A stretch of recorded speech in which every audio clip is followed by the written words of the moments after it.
नमस्कार, मैं हूं अंजू पंकज। खबरों की खबर में आपका स्वागत है। आज लखनऊ में एक और शाहीन बाग बनाने की कोशिश हुई। पूरी दुनिया में लोगों को घरों के अंदर रहने को कहा जा रहा है, लेकिन लखनऊ की महिलाएं बुर्के पहनकर साथ में छोटे छोटे बच्चों को लेकर CAA कानून के खिलाफ आंदोलन करने पहुंच गईं। इन्हें ना तो खुद की कोई चिंता है, ना ही उनकी वजह से लखनऊ में जो खतरा पैदा हो रहा है उसकी भी फिक्र है। कभी कभी तो इन सबको दाद देने को मन करता है, उनके हौसले को, उनके भरोसे को, उनके जज्बे को। बताओ, पिछले साल नवंबर के महीने में जो शाहीन बाग दिल्ली में बसा था, उसकी रौनक सुना है जैसे तैसे दादियां और नानियां बरकरार रखे हुए हैं, लेकिन चाचियां और मामियां वहां से नदारद हो गई हैं। अब कोरोना से डर तो सभी को लगता है ना। अब हर कोई इन नानियों और दादियों की तरह थोड़े ही सोचता है। बहुत अच्छी बात है, सबको अल्लाह मियाँ पर पूरा भरोसा है। इन्हें तो मास्क की भी ज़रूरत महसूस नहीं होती, क्योंकि बुर्का तो इन लोगों के लिए एक मास्क ही है जो सालों से ये पहन रही हैं। बड़ी उम्दा सोच है और हम सब भी इनके भरोसे को सलाम करते हैं, और इसलिए ये महिलाएं शाहीन बाग में डटी हुई हैं, वहाँ से उठने को तैयार नहीं हैं। पर पता नहीं वो सब कहाँ गायब हो गए हैं जो भड़काऊ भाषण दे देकर यहाँ पर इन्हें कयामत तक बैठने को कह गए थे। हो सकता है खुद के लिए मास्क और सैनिटाइजर ढूंढने गए हों। खैर, ये समझ में नहीं आता कि अगर ये बुर्का ही मास्क है तो ईरान को क्या हुआ? वहां कोरोना से मरने वालों में महिलाएं भी शामिल हैं और पुरुष भी। अगर मैं सही कह रही हूं तो इस्लाम वहां हिंदुस्तान से भी पहले आया था। तो वहां के लोगों को क्या अल्लाह मियाँ पर भरोसा नहीं है, जो बेचारे इतनी ज्यादा तादाद में कोरोना वायरस की चपेट में आ गए? वहां की सरकार तो कोरोना से पीड़ित लोगों की सही तरीके से जांच भी नहीं करवा पा रही थी। याद है ना, अभी 2 दिन पहले ही इंडियन एयरलाइंस का विमान करीब 225 भारतीय मुसलमानों को लेकर स्वदेश लौटा है। उनमें कई कोरोना पीड़ित भी हैं। कोरोना से डरकर अब ये सभी भारत वापस लौटना चाहते थे। अगर कोरोना से डर नहीं लगता होता तो मक्का, मदीना, करबला, ये सब जो इस्लामिक धार्मिक स्थल हैं, ये सब बंद क्यों होते? इनसे ज्यादा महफूज और पाक जगह तो यकीनन मुसलमानों के लिए दुनिया में और कोई नहीं है। इन जगहों को भी खाली करवा लिया गया है। तो फिर शाहीन बाग वाले किस सोच के साथ चल रहे हैं? क्यों अल्लाह मियाँ ने जो दिमाग दिया है उसका इस्तेमाल नहीं करते? ये भी सही है कि अगर ये दिमाग इस्तेमाल करने लायक होते तो यहाँ जमा ही नहीं होते। इनकी समझ में आ गया होता कि CAA नागरिकता छीनने का नहीं बल्कि देने का कानून है। ये भी समझ जाते कि NRC अभी आया नहीं है और NPR तो सबको मानना ही पड़ेगा। लेकिन जिन रहनुमाओं, मौलानाओं और मौलवियों ने इन्हें गुमराह किया, वही आज भी इन्हें बता रहे हैं कि हम मुसलमान हैं, सिर्फ अल्लाह से डरते हैं, कोरोना से डरने की जरूरत ही नहीं है। यही वजह है कि इनको समझ में नहीं आ रहा है कि ये एक संक्रमित बीमारी है और इसको फैलने से रोकना हर इंसान का फर्ज है, चाहे वो किसी भी धर्म या मजहब का हो। अब जरा इस मौलाना की बातें सुनिए।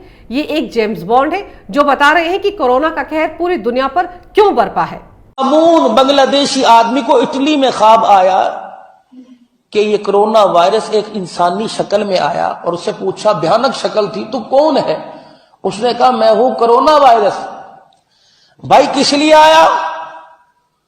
उसने कहा, जहां चीन के अंदर, वुहान के अंदर जहां से शुरू हुआ, वहां 3 चीनियों ने एक आयशा नामी औरत से रेप किया, ज्यादती की, और उसके मुंह पर पट्टी बांधी। मेरे मोबाइल के अंदर भी है, अगर कहो तो मैं आपको शेयर कर दूंगा, और आगे पूरी दुनिया के अंदर तो।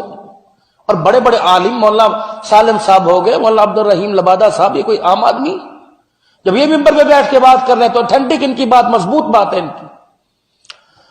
तो कह लगे कि ख्वाब के अंदर कि मैं कोरोना वायरस हूं। वहां जहां से ये चाइना में शुरू हुआ था कि वहां एक आयशा नामी औरत से ज्यादती हुई, उसके मुंह पर पट्टी बांध रखी थी, 3 दरिंदों ने ज्यादती की। वो बोल तो सकती नहीं थी। उसने दिल में अल्लाह के आगे रो के ऐसा दुखड़ा सुनाया कि या अल्लाह, क्या हो रहा है कि कोई मेरा हमदर्द, कोई मुझे बचाने वाला नहीं। तो वो ज्यादती करके फारिग हुए, नकद कोरोना वायरस की सूरत में अल्लाह का अजाब आया। 3 बंदे तो वही पड़ गए, और जो 2 सिक्योरिटी गार्ड अंदर इस खिलौने जुर्म की बार पहरेदारी कर रहे थे, फिर इस 2 पर आया। बताइए, ये मौलवी हैं जिन पर लोगों को सही रास्ता दिखाने की जिम्मेदारी है, पर पता नहीं क्या खाकर वो इस तरह के बिना सिर पैर की बातें कर रहे हैं और लोगों को गुमराह कर रहे हैं। इनसे जरा कोई ये पूछे कि क्या ये कोरोना वायरस धर्म देखकर फैलता है? अगर वाकई इनकी इस बिना सिर पैर की थ्योरी को मान भी लिया जाए, तब तो मुसलमानों को कतई कोरोना होना ही नहीं चाहिए। फिर ईरान, पाकिस्तान में क्या हो रहा है, मक्का मदीना में क्या हो रहा है, कुवैत में क्या हो रहा है, उन्हें कोरोना क्यों पकड़ रहा है? अपनी दुकान चलाने के लिए ये लोग कुछ भी अनाप शनाप बोल देते हैं और ये शाहीन बाग की नानी और दादियां इसे सच मान लेती हैं। इस माहौल में हर नागरिक जो विदेश से आया है वो खुद जांच के लिए सामने आए। उस पर नैतिक जिम्मेदारी है कि वो ना तो अपनी जिंदगी खतरे में डाले और ना अपने रिश्तेदारों और अपने करीबियों की। इन जनाब को ही देख लीजिए, इटली से पंजाब पहुंचे लेकिन जांच से बच रहे थे, और फिर इनके साथ क्या हुआ आप खुद ही देख लीजिए।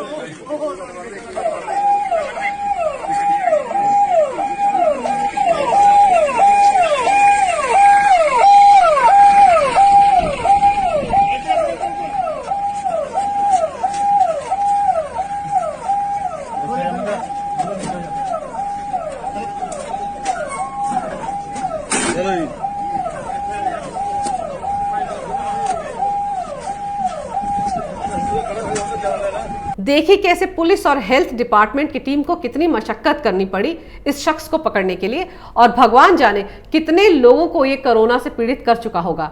इसके परिवार के लोग और आसपास के तमाम लोग जो इसके संपर्क में आया होगा वो सब कोरोना से पीड़ित हो चुके होंगे। चीन और ईरान के बाद इटली ही सबसे ज्यादा पीड़ित है कोरोना वायरस से। वहां एक ही दिन में 500 से ज्यादा लोगों की मौत हो चुकी है। ऐसे में खासतौर पर इटली से आने वाले लोगों की तो हर हाल में जांच होनी चाहिए। ऐसा नहीं है कि लोग जागरूक नहीं हैं, बहुत से लोग अपनी जिम्मेदारी समझते हुए खुद ही एहतियात बरत रहे हैं और आइसोलेशन में रह रहे हैं। इन डॉक्टर साहब को ही सुन लीजिए। We should not be a source to our parents, our grandparents, our children. So in that scenario also, home isolation is a very simple and easy technique to keep everyone safe. अब home isolation का मतलब ये नहीं है कि आप सिर्फ एक बिस्तर पे पड़े रहें और मतलब आपको strictly you have to abide to a single place as such. मैं अपने फ्लैट में हूँ अभी पिछले 4 दिनों से, तो this is my room if you want to see. I'm staying here for the past 4-5 days, and I'm doing all my day-to-day activities from here, from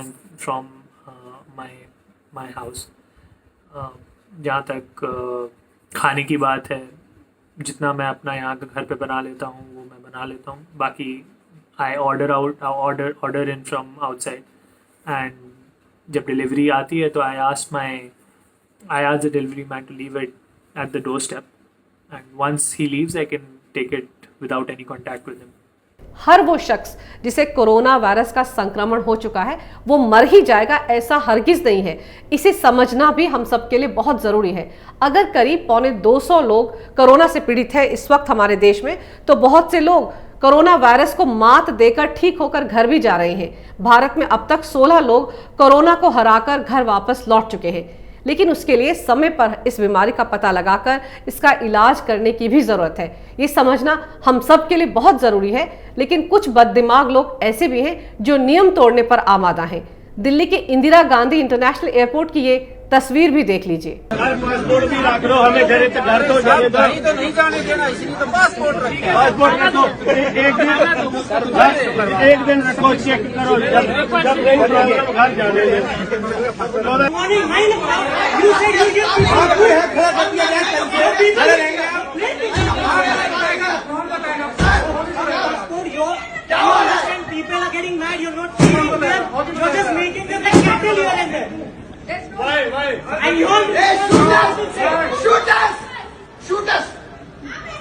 सुना आपने, देखा आपने, ये वो लोग हैं जो विदेश से लौटे हैं और अब अलग से 2 हफ्ते रहना भी नहीं चाहते। आखिर इस देश में कोरोना ईरान, इटली जैसे देशों से ही आया है। चीन हमारा पड़ोसी देश है, उसके साथ करीब 3500 किलोमीटर की सीमा है हमारे देश की, लेकिन ये कोरोना चीन से भारत नहीं पहुंचा है।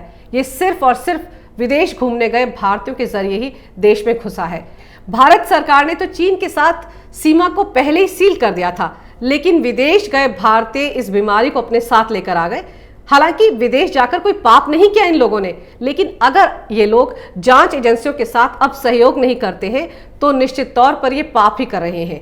हमारे हजारों डॉक्टर, मेडिकल स्टाफ दिन रात इस प्रकोप से हम सबको बचाने में लगा हुआ है, और अगर हम उनके साथ सहयोग नहीं करेंगे तो कोरोना से कैसे निपटेंगे। और आखिर में जरूरी बात, अगर आपको जरा भी शक होता है कि आपको बुखार है, गले में खराश है, गले में दर्द है, सांस लेने में दिक्कत हो रही है, जुकाम है, सिर दर्द हो रहा है और थकान महसूस हो रही है, तो कृपया परेशान होने की ज़रूरत नहीं है। किसी डॉक्टर या अस्पताल जाने की भी गलती ना करें। घर से ही डॉक्टर, पुलिस या हेल्थ विभाग को संपर्क करें, वो खुद ही आपके पास जांच के लिए आएंगे। ऐसा इसलिए करना ज़रूरी है कि अगर आपको कोरोना हो गया है तो अगर आप घर से बाहर निकलेंगे तो कई लोगों के लिए खतरा बन सकते हैं। इस बीमारी से लड़ने का बस एक ही तरीका है, खुद को किसी और के संपर्क से दूर रखना। अगर आपको ये वीडियो अच्छा लगे तो कृपया इसे लाइक करें, शेयर करें और हमारे चैनल को सब्सक्राइब जरूर करें। देखते रहिए कैपिटल टीवी। अगर आपको हमारा वीडियो पसंद आया हो तो इसे लाइक करें, हमारे चैनल को सब्सक्राइब करें और हाँ, बेल आइकन दबाना ना भूलें ताकि आप तक हमारे वीडियो की नोटिफिकेशन पहुंचती रहे। आप अपना सुझाव हमें कमेंट बॉक्स में दे सकते हैं। हमारे साथ जुड़ने के लिए शुक्रिया।